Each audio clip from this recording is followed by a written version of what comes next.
Assalomu alaykum qadri baland qadrdonlarim. Assalomu alaykum tek mikrofon obunachilari. Bugun sizlar bilan kechki soat 1 da bo'lib o'tadigan Real Madrid hamda Manchester City o'yini haqida gaplashamiz. Xo'sh, sizningcha qaysi jamoa g'alaba qozonadi? Qaysi jamoaning taktikalari kuchli va qaysi jamoa g'alaba qozonadi? Chunki ular Manchester City ham hujumda himoyasi ishonchli. Lekin tajriba hal qiladi. Haqiqatan ham bu o'yinda City yutadi deb o'ylayman. Sababi anchadan beri ularning o'yinini kuzatib boryapman. Juda yaxshi taktikada o'ynashyapti. Kelundan ko'ra ikkala jamoaning ham o'yinidan lavha qo'yib beraylikchi, nima deysan? Ajoyib taklif. Keling boshlaymiz. Muxlislar uchun ayni muddao bo'ladi. To'g'ri, boshladik.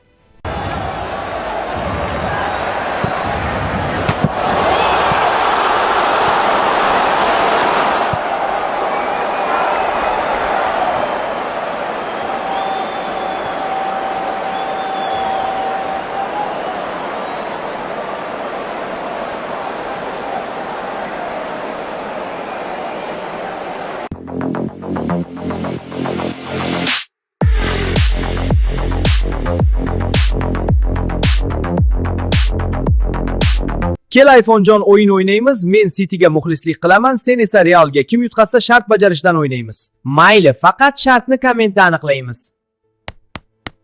Realchilar kuchli shartlardan beringlar, City'ni bir yondiraylik. City'dagilar ham ono emas, bizda oxir Husanov bor.